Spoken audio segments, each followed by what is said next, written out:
ओम अज्ञानतिमिरान्धस्य ज्ञानञ्जनशलाकया चक्षुरुन्मिलितं येन तस्मै श्रीगुरवे नमः।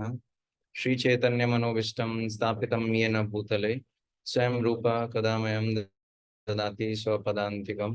वन्देऽहं श्रीगुरोः श्रीयुतापदकमलं श्रीगुरुन् वैष्णवांश श्रीरूपं साग्रजातं सहगण रघुनाथान्वितं तं सजीवं सद्वैतं सावधूतं परिजनसहितं कृष्णचैतन्यदेवं श्री राधा कृष्ण पादान सैगण ललिता शिवशाखान्वितांश। हे कृष्ण करुणा सिंधु दीन बंधु जगतपते गोपेश गोपिका कांत राधा कांत नमस्तुते। तप्त कांचन गौरांगी राधे वृंदावनेश्वरी वृषभानुसुते देवी प्रणमामि हरिप्रिय। वाञ्छा कल्पतरुभ्यश्च कृपा सिन्धुभ्येव च पतितानां पावनेभ्यो वैष्णवेभ्यो नमो नमः। जय श्री कृष्ण चैतन्य प्रभु नित्यानंद श्री अद्वैत गदाधर शिवासादि गौर भक्तवृंद। हरे कृष्ण कृष्ण कृष्ण हरे हरे, हरे राम राम राम हरे हरे। हरे कृष्ण। तो आप सभी भक्तों का स्वागत है इस्कॉन झुंझुनू के से। आज आज हम जपा टॉक शुरू कर रहे हैं इस्कॉन झुंझुनू के लिए। तो हम जो चर्चा करेंगे वो परम पूज्य सच्चिदानंद स्वामी महाराज का पुस्तक है लिविंग नेम, जिनमें उन्होंने चैंटिंग के बारे में बहुत सारी चीजें बताई हैं। तो उसके अंदर सबसे महत्वपूर्ण जो पहला है स्टेप, बोला गया है कि हमको भगवान श्री कृष्ण ने 3 प्रकार के उपहार दिए हैं। पहला है शरीर, दूसरा है मन और तीसरा है हृदय। तो जब हम चैंटिंग करने बैठते हैं तो इन तीनों को जो है जब जब के लिए तैयार करना होता है, शरीर, हृदय और मन। तो सबसे पहले हम शुरुआत करेंगे कि अपने शरीर को हम कैसे तैयार करें जप करने के लिए। शरीर के अंदर जो है 3 महत्वपूर्ण बिंदु हैं जिनको हम जप जप में ध्यान रखना चाहिए जप करने में। पहला है पोस्चर, कैसे हम बैठते हैं।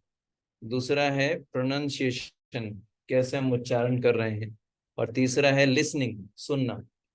तो हम क्रमशः इन सब चीजों पे चर्चा करेंगे। आज का जो हमारा विषय रहेगा वो रहेगा कि कैसे जो है हम अपने पोस्चर को, पोस्चर का इम्पोर्टेंस क्या है चैंटिंग में, कैसे बैठना चाहिए जप करने के लिए। तो आप सब, हम सब ने जो है शिला प्रभुपाद जी का जपा सुना होगा। शिला प्रभुपाद जी का एक जपा है जिसमें प्रभुपाद जी जप करते करते बीच में बोलते हैं सिट प्रॉपर्ली, क्योंकि बैठने का बहुत बड़ा रोल होता है चैंटिंग में। ऐसा क्यों होता है? क्योंकि अभी हम बद अवस्था में हैं। भगवान का नाम जो है वो बैठने पे डिपेंड नहीं है।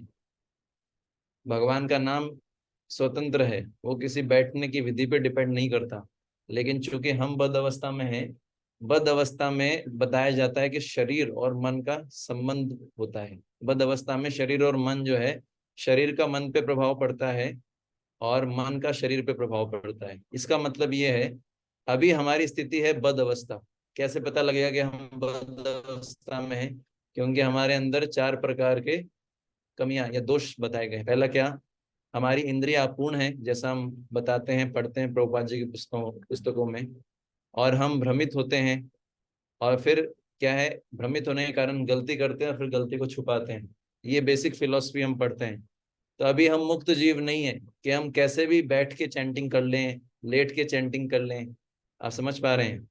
बद अवस्था में पोस्चर का बहुत इंपॉर्टेंट रोल है। बिल्कुल बेसिक चीज है जिसको हम अगर हम सुधार लें तो हमारे जपा में बहुत इंप्रूवमेंट आएगा। तो इसके अंदर पोस्चर में बताया जाता है, एक कहानी आती है, एक छोटी सी स्टोरी आती है कि एक बार एक व्यक्ति था जो बहुत ही निराशावादी था, नकारात्मक विचारधारा का था। और वो एक साधु के पास जाता था काउंसलिंग लेने के लिए। और वो हमेशा ऐसे ऐसे बैठता था, जैसे ना कुछ लोग ऐसे बैठते हैं, ऐसे करके ऐसे बैठता था। तो फिर क्या हुआ कि वो साधु उनको समझाते थे, देखो ऐसे नहीं बैठना चाहिए, थोड़ा सही से बैठना चाहिए। ये सकारात्मक जो है विचारधारा का प्रतीक है कि हम ठीक से बैठते हैं। इसका मतलब हमारा माइंड स्टेट, हमारे बैठने से हमारा माइंड स्टेट भी पता लगता है। तो ऐसा करके वो साधु ने खूब प्रयास किया उनको काउंसलिंग करने का, ठीक है ना। पर वो इतना निराशावादी था कि वो उसके जो है विचार मनोधारणा को जो है पूरा तरीके से सकारात्मक नहीं कर पाए। तो एक बार वो व्यक्ति जब वापस आया साधु के पास में, और उन्होंने देखा कि साधु खुद भी ऐसे बैठा है ना?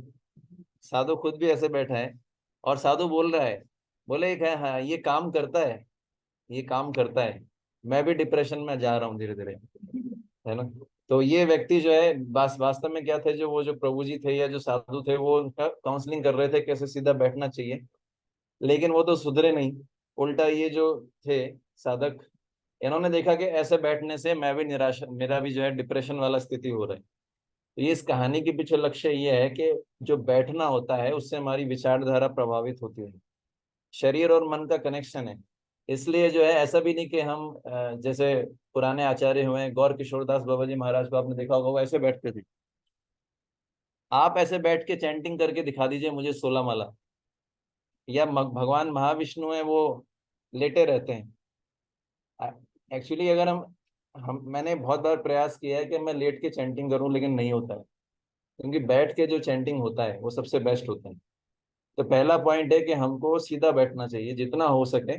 बहुत ज्यादा कमर को खींचना नहीं चाहिए, लेकिन एक कंफर्टेबली बैक जितना सीधा रहे। तो इसलिए कई जगह बताया गया है, श्रीमद् भागवत में भी बताया गया है और भी जगह, भगवान गीता में बताते हैं 6 अध्याय में ध्यान योग में, ये बैक, नेक और जो है हेड, वो है स्ट्रेट होना चाहिए। तो इसके लिए आप सुखासन में बैठ सकते हैं, पद्मासन में बैठ सकते हैं, ठीक है ना। पहला पॉइंट ये बैठना इंपॉर्टेंट है। दूसरा पॉइंट बताया गया है कि जब हम बैठते हैं, कई बार हम देखते हैं कि भक्त लोग चल के चैंटिंग करते हैं। तो सबसे बेस्ट माना जाता है बैठ के एक जगह किया गया जब, क्योंकि वो सतोगुण में होता है। अगर हम थके हुए हैं तो हमको क्या करना चाहिए, नींद आ रही है तो खड़े हो जाना चाहिए, खड़े होके भी नींद आ रही है तो चलना चाहिए, और चल के भी नींद आ रही है तो फिर विश्राम कर लेना चाहिए। तो इसलिए जो है समय पे सोना भी महत्वपूर्ण है। तो मेरा पॉइंट ये था कि जितना हो सके बैठ के जप करने का प्रयास करना चाहिए। चल के जो जप करते हैं वो रजोगुण में होता है, और सोते सोते जो जप करते हैं उसको तमोगुण में माना गया। इसलिए प्रयास करना चाहिए सब जितना हो सके बैठ के जप हो जाए। अगर आप चल के करते हैं या आप नहीं कर पाते तो 1 माला से शुरू कीजिए, फिर धीरे धीरे 2 माला। ऐसे कीर्तन में भी है कि बैठ के जितना हो सके बैठ के चैंटिंग करें। क्योंकि अगर जब हम चलते हैं यहाँ, तो आप देखेंगे चलने से ध्यान डाइवर्ट होता है।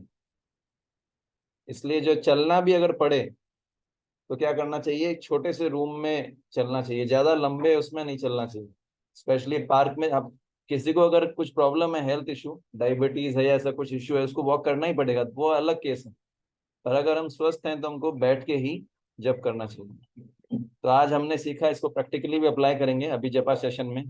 हम लोग इसे प्रैक्टिकली अप्लाई करने वाले हैं कि सबको जो है प्रॉपरली बैठना है, जितना हो सके अभ्यास करना है। इसलिए बोला जाता है कि वीडियोस जो है ऑन रहना चाहिए, जिससे आप हमें देख पाएंगे कैसे बैठना चाहिए और हम आपको देख पाएंगे, ठीक है। तो इसको प्रैक्टिस करेंगे। केवल सुनना इम्पोर्टेंट नहीं है, सुनने से ज़्यादा इम्पोर्टेंट है प्रैक्टिस करना।